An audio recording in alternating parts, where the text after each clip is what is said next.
Hello YouTube, this is Morgan, Airspeed Prime here at my next Star Wars comic review. This one's going to be for Star Wars Obi-Wan and Anakin, issue number 5, the last issue of this series. And yeah, I suppose getting straight into it, it's an okay ending to the series for me. I definitely think the start was better than the ending. There was some nice stuff towards the very end of this comic in terms of wrapping everything together. But I think it highlights overall the weakness of the plot on Carnelian 4 in that the resolution is like, okay, here's kind of a thing based on this mission that convinces Anakin to stick with the Jedi Order, that he's better with them than away from them. But it just felt a little rushed towards the end. I'm like, oh, all these characters, Mother Prawn, Grecker, yep, let's just brush them to the side briefly. It feels like they leave the potential for stuff open, but nothing really beyond that. I'll get into that as we go through it. So, we start off with basically just the continued, hint as to like Anakin's captured here, and Mother Prawn is just left with all the adults to go off and take out Obi-Wan and find the scavenger, Sarah in this case, and basically the kids are left behind to look over Anakin, and they basically just say like, hey, we should try and go out and find that. Anakin basically tells them, look, I can fix things for you, and then kind of convinces them about the art. Like, you all have a piece of art, don't you? You all take it, and you all care about art. There's more to the youth than there are to the adults, that they actually care about more than just finishing the war. And so what he does is he actually, out of the scrap they have around him, he makes a couple of kind of small flying vehicles so they can all kind of fly in on and help kind of fix things a little bit. So Anakin convincing the youth happens. We then come back to Obi-Wan and Sarah, who are talking, and Obi-Wan obviously isn't as good at fixing things as Anakin, so he can't fix her ship.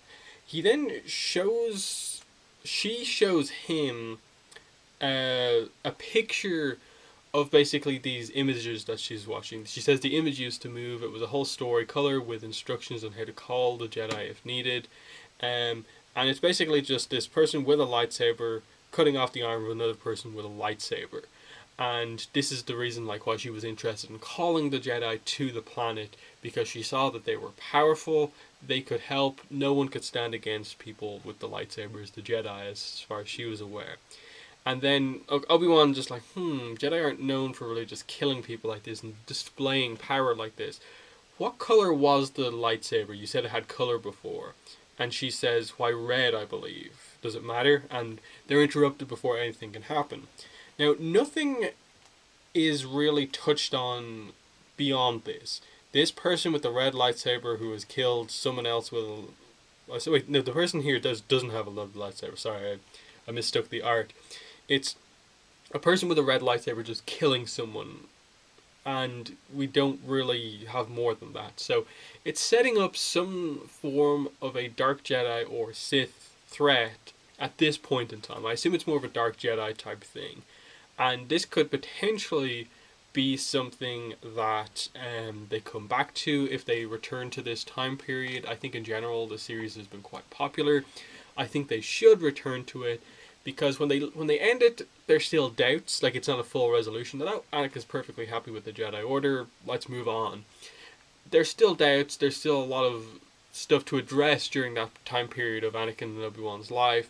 And then the potential threat of there being, a potentially still active Sith Lord Dark Jedi out there, or if it is from a long time ago, just addressing maybe if it is more of an ancient character, bringing them back into the canon. Like, as some people are speculating it's Darth Revan, maybe you can bring him back in, but we're not really sure just yet. It's just an interesting mystery set up in the middle of this prequel era story. But yeah, everyone starts to come together basically after this. the open attack. We see more of the closed arrive as well. Grecker is revealed to still be alive, and he's against Obi-Wan now. Obi-Wan, has a little bit of a fight scene. He starts deflecting their shots, and it's just pretty basic stuff. That they're after him. Then Pran arrives, and she's got all her mechs and stuff like that, and so it's just this big showdown. Obi-Wan's there, Sarah's there, and it's a huge battle, and just all this crazy stuff is happening. The Open have a huge advantage because they have all the machinery now, thanks to Anakin. Anakin then shows up with all the rest of the youth and the flying machines. He saves Obi-Wan, and then Kalara meets Sarah and realizes that, oh, you were the one who sent this stuff, you're the scavenger, why did you send it? And she just says, well, child, I want to start over with all of you, but I suppose that's done now. And then Sarah just randomly turns around in Obi-Wan and is just like, yeah, you led both the Open and closed to me, I hate you now, you destroyed everything. Even if he calls in the rest of his Jedi to kill them, it will be too late. And Obi-Wan's just like, no, we're not killers. When Anakin asks him, what are you talking about, Master? We're not killers, are we? And yeah, they just go inside. Anakin repairs the kind of beacon that they have, and basically says, I want to send a message off planet. And Anakin's like, what are you going to do? And he just says, simple enough, Anakin, I'm going to change the system. So he makes out a call as the fight continues. The Open youth start fighting against in the battle against everyone. There's just an all-out, basically, civil war on this planet. And then out of nowhere, Republic basically transports arrive, and they just demand, cease all hostilities, repeat, cease all hostilities, cease immediately. And we have a bunch of other Jedi characters arrive. We see Ki-Adi-Mundi, some droids. They're looking after the injured and just bringing peace to the planet. It's a pretty big reveal page. It happens very suddenly, almost too suddenly, in that the progression of time in this comic doesn't really feel all that great. But the art's good. So Anakin basically just asked, what did you do? How did you get them to come here? I thought the Republic didn't care about this place.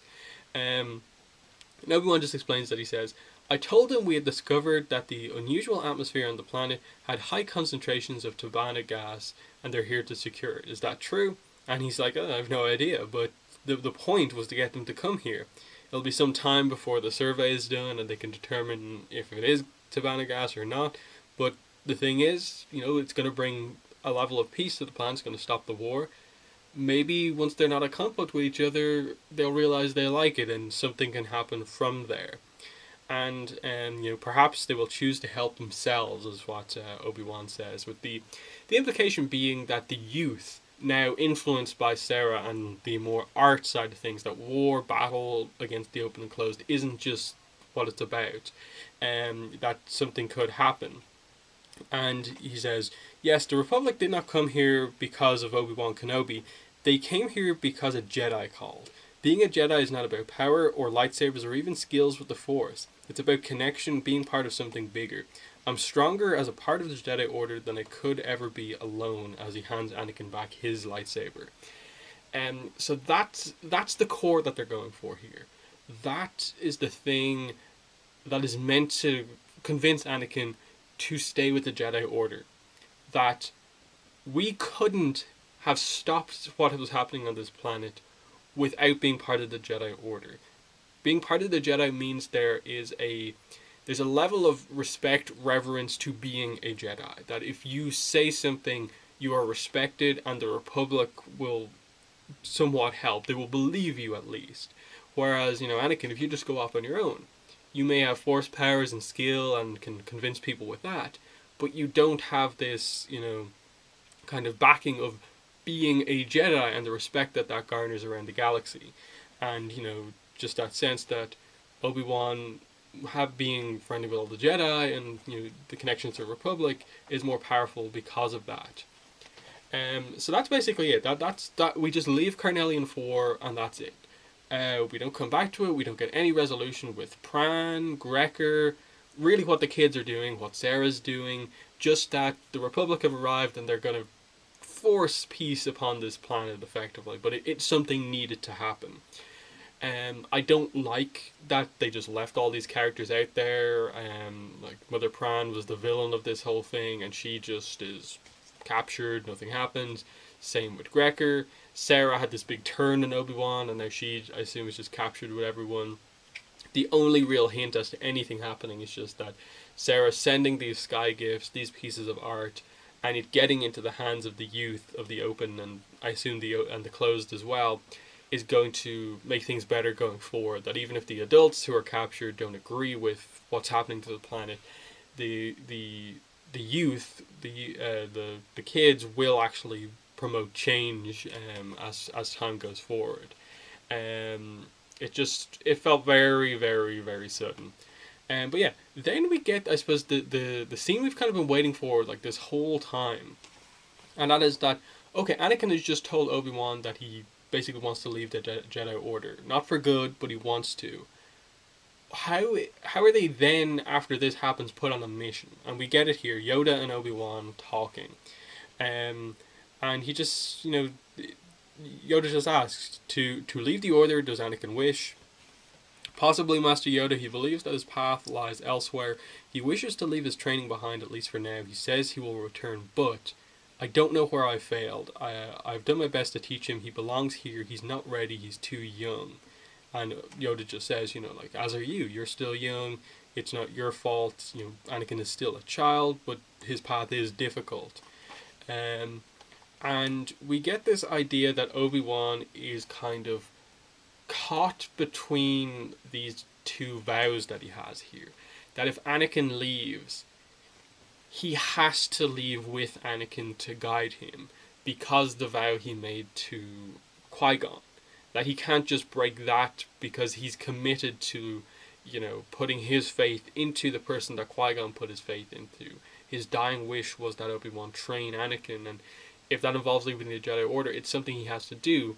But at the same time, he has made a vow to stick with the Jedi Order, and he's just talked to Anakin last, but at the end of what will happen in the future is he talks to Anakin about how important it is for him being part of the Jedi Order. But it's very interesting because Yoda asks him, and if away he goes, your vow to Qui-Gon Jinn, will you break it? Break it, you will. Sorry, reading Yoda's dialogue is weird here. And Obi-Wan says, no, I will complete his training in the Force, whether he is here or not. The currents that swirl around him, you've seen them. Qui-Gon saw them too. That's why he asked for my vow. Anakin must be guided if the dark side finds him, ... And Yoda just says, disagree, I do not, but allow this, the Council will not. The Jedi Order only for the Jedi Order only Jedi training is. So, there. You can only train someone to be a Jedi if you're actually part of the Order. Understand, do you, Anakin's departure, its consequence? Of course, Master Yoda. If Anakin leaves the Order, ... then I must leave it as well. So that's the devotion that he has right now to Anakin and training him, and these vows that he has. And then we just get the final page back in the present, just after the scene we just had, and it's he hands back the lightsaber to Anakin and says, the road lies before you, Anakin Skywalker. Will you walk it alone? And he says, no, Master, as a Jedi, if you'll show me the way, as he takes the lightsaber. So it's a nice ending. I do like the final page. It's got some nice symbolism to it. The idea of, like, in the first issue, we basically got, Anakin kind of, in a way, handing over his lightsaber, and, we saw at the start of the mission, Obi-Wan giving it back to him, like, for the sake of the mission. He loses it over the story, but now Obi-Wan gives it back to him, and it's more symbolic that he's now part of the Jedi Order. That this conflict within him is, at least for now, over, but there are hints that he still has doubts over a lot of things. I do wish we had had a final flashback scene with Palpatine, or had maybe just ended it with the cliffhanger, a bit of a cliffhanger, just the final page, yes, okay, Anakin's part of the Jedi Order.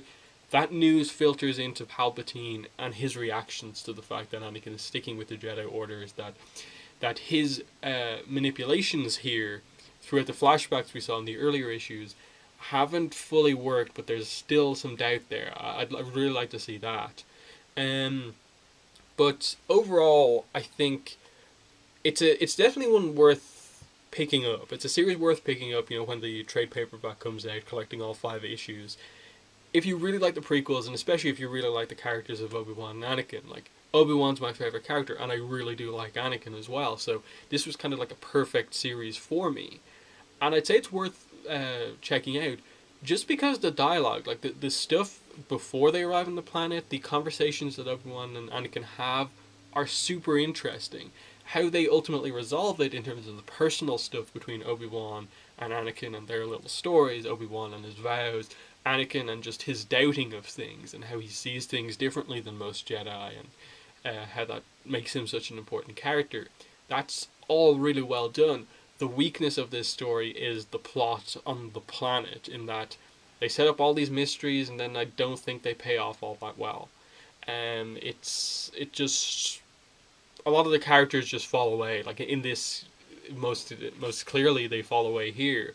Pran, Grecker, Kalara, they just don't get the focus I think they need to finish off the story effectively. And so, slight disappointment there. I in general like the kind of, I suppose, core of what they were going for here, and that they initially, okay, there's potentially a Jedi stranded on this planet. Let's go to this planet on this mission to find out what's going on. And they quickly discover that, oh, there's these people at war. Initially, the idea is that, no, we can't help these people. Like, we're not meant to interfere. But later on revealing that, look, if things are so bad, there is a way to promote change without being overly focused on interfering, as Obi-Wan shows. And I suppose it's one of those things for Anakin that he's just like, okay, so the rules about not interfering are not so strict. They are not so strict that nothing can ever happen. Because I suppose the key thing here is Palpatine basically manipulated Anakin to be like, you know, I could really use someone like you to do little manipulations like that. Force the guy who bets a lot and manipulates his position to get money. If you made him, you know, forcefully lose at betting, that would come to light and they could do something about it. I need someone like you kind of outside of the law to help me bring these people to justice. That's what Palpatine was saying. Like, be the guy in the shadows doing this stuff. Whereas with Obi-Wan, like, Obi-Wan's presenting all these rules of being a Jedi. Like, we are not meant to interfere. We are just here to investigate this specific thing. We can't do anything to actually help the planet. The Republic can't either. And just this very set rules versus, you know, Palpatine showing him the potential of what could you do if you didn't have these rules. But at the same time, Obi-Wan demonstrates here that, but if you are out in the shadows on your own, you have to just rely on yourself and your own power, whereas if you remain part of the Jedi Order, you're part of this organization that has actual, you know, leadership potential, power, and stuff like that. That you can actually accomplish major things. So Anakin potentially could have done something here with fighting in the war and helping one side or the other, but ultimately just bringing in the Republic to just stop the war full stop and maybe help the people progress. That was the actual way to solve it. So, solid enough series. I think the highlight absolutely is the characters, Obi-Wan and Anakin. I do hope they return to this time period, or even before.